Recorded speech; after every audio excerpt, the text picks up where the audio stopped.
Shalom, shalom, meus queridos irmãos, a graça e a paz. Pastor Ilmar de Lajinha, Minas Gerais, Sul Capixaba, Leste Mineiro, Centro de Cultura Bíblica Bereshit. Aqui é uma logomarca do CCBB. Ele mantém Seminário Bereshit, Faculdade Bereshit. Temos aqui vários cursos livres, cursos que não precisam da chancela do MEC. O básico, o intermediário e o bacharelado.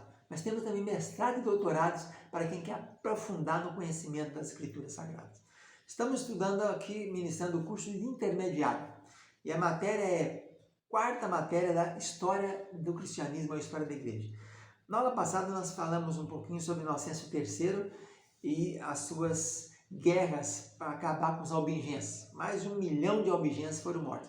Eles ficavam localizados na França Meridional, ali perto do Vale de Piemonte. Foram massacrados na província de Languedoc, na cidade de Tolosa. Agora vamos falar um pouquinho sobre o início da chamada Santa Inquisição, no reinado, finalzinho do reinado de Honório III, e vamos começar com Gregório IX e depois Bonifácio VIII. Então, depois da queda de Tolosa, né, com os Raimundos, Raimundo pai, Raimundo filho, queda de Montfort, sobe ao trono Honório III, o rei da França é Luís o Formoso, e começa então, surge um tribunal de exceção, tribunal formado pelo clero, né, bispos e cardeais e líderes eclesiásticos, formam um tribunal de exceção. O que é o tribunal de exceção? É aquele que não tem ampla defesa nem contraditório, né? É mais de inquisição. O nome já diz, a Santa Inquisição. O que é Inquisição? É um interrogatório. Mas a pessoa já vai para ali definido, seu veredito já está dado, né? Ele vai ser condenado, não tem escapatória. Ou ele nega tudo, ou vai ser condenado. Então começou com a influência de um líder chamado Domingos, numa cidade chamada Narbonne, na França, e então começa a fase de um terror muito grande, né? Essa é chamada Santa Inquisição. A princípio funcionava secretamente, mas depois, em 1229, no Concílio de Toulouse, foi reconhecida publicamente a sua utilidade para o fim de descobrir os hereges, sendo lhe dados plenos poderes. Esse tribunal tinha plenos poderes para fazer busca e apreensão, né, em todas as casas, edifícios, e sujeitar o suspeito a todo e qualquer exame que julgasse necessário, até que eles abdicassem sua fé ou seriam mortos sumariamente. Então nós estamos chegando nos anos 1300 para 1400, aparece a figura então de Gregório IX, e vamos ter aí um destaque quanto a Frederico da Alemanha. Quando Gregório IX subiu ao trono, já tinha 80 anos de idade, reinou mais ou menos 19 anos, morreu com 99. O primeiro esforço importante do pontífice foi promover novas cruzadas contra os maometanos, mas suas cartas para a corte da Europa ficaram sem resposta. As cruzadas não surtiram efeito. E ele pediu então a Frederico que preparasse, Frederico era o regente da Alemanha, preparasse uma cruzada para libertar a Terra Santa dos maometanos, dos sarracenos, dos turcos. E Frederico então partiu, mas foi surpreendido pela peste, uma peste negra naquela época. Suas tropas se dispersaram e foi abandonado da expedição.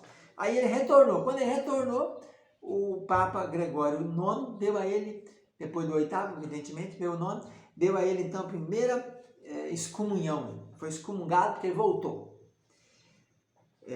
A ilha do Papa então, porque ele tinha voltado, porque o objetivo do Papa era mandá-lo para lá, para enfraquecer os seus domínios aqui na Europa, e ele toma posse das terras dele.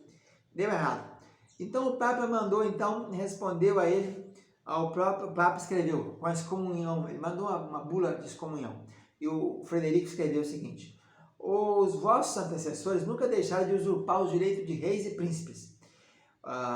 Têm disposto das suas propriedades e territórios, têm distribuído os favoritos da igreja. Tem até então introduzido confusão na administração da justiça, prendendo e soltando, insistindo nas suas ideias sem atenção pela lei do país, dizendo que o Papa influenciava, né, invadindo a competência dos reis e dos príncipes, no sentido de extorquir e de ter recompensa monetária, etc. Aí na primavera seguinte, o Frederico então resolve ir cumprir a cruzada, e ele é excomungado de novo porque ele está indo cumprir a cruzada. Primeiro ele excomungou porque não foi, agora ele excomungou porque foi. E aí então, ao observar que o Frederico está chegando lá, e ele consegue chegar na Terra Santa e fazer um acordo, né, de paz com pessoal que ocupava lá, que era o patriarca de Jerusalém, ele manda uma outra excomunhão, que fez acordo de paz com os sarracenos. Aí vai assim: mas sendo incapaz de ferir o imperador pessoalmente, reuniu um grande exército, depois de pronunciar uma quarta excomunhão contra ele, desligar os seus súditos de obediência e invadir os territórios. Então, por fim, o próprio Gregório IX invade os territórios de Frederico. E aí nós vamos então, que é o homem da excomunhão, né? Foi 5 excomunhões. Primeiro excomungado porque foi para a Terra Santa. Segundo, por não ter ido. Depois, excomungado porque fez acordo. Depois, excomungado porque voltou de lá. E, por fim, excomungado porque enfrentou o Papa. Mais tarde foi feita uma trégua entre ambos. Não durou muito tempo, porque Gregório não podia deixar o seu rival em paz.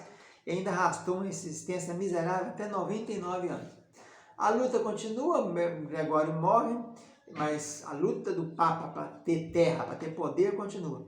E no ano 1250, Frederico morre.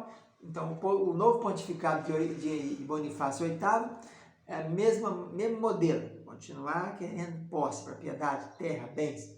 Por toda a Europa, os príncipes estavam se levantando em defesa de seus direitos temporais, recusando o poder papal. Até na Inglaterra, mesmo Eduardo I se levantou contra, os nobres da Hungria, etc. E aí, então, Bonifácio VIII começa, o trono da França estava ocupado por Filipe o Formoso, depois então de Luís, agora temos Filipe o Formoso. Então nós vamos ter algumas severas contendas de Bonifácio VIII contra Filipe o Formoso. Filipe era muito imoral, teimoso, roubava os nobres, oprimia a plebe, atacava judeus e determinou que o clero fosse tributado. Isso aí revoltou Bonifácio. Ele faz a primeira bula contra ele em 1302, mostrando que o Papa tem o poder supremo, ninguém pode enfrentar o Papa. Depois, uma segunda bula, que ele diz que a salvação é só através do Papa. Se não invocar o Papa, não tem salvação. E aí, com essa segunda bula, Filipe o Formoso ataca mais uma vez o clero. Ele corta a renda de tudo que fosse levado da França para o Papa, ele corta, não permite que ninguém faça isso. E ainda mais, proíbe o pessoal, o clero francês, de visitar Roma. E aí, então, Bonifácio responde com a nova bula, a bula da excomunhão para quem impedisse alguém de ir a Roma, quer dizer, bula para Filipe o Formoso. E assim vai a história acontecendo. Ele já tinha uns 86 anos de idade, quando ele entra em depressão, recolhe-se num quarto, fica 3 dias sem comer, sem beber, sem nada, e vai ficando meio perturbado na mente.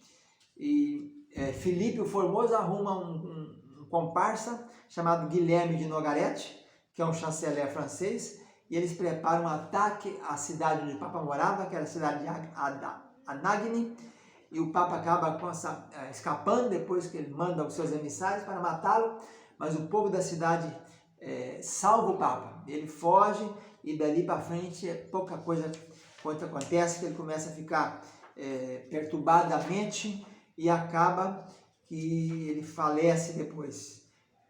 Vem a morte dele com 86 anos de idade, devido ao choque que sofreu na cidade de Anarete, quando eles foram matá-lo, fecha no quarto e depois encontraram ele morto. Então a história é muito terrível. Parece que está bem claro para todos que se tornava necessária uma reforma. A situação estava insuportável, né? A igreja estava se preocupando sem parar, sem cessar. O Papa dormia e acordava pensando em possuir, conquistar, ter terra. Ninguém falava em nada espiritual, ninguém falava em conversão, em pregação, em Bíblia.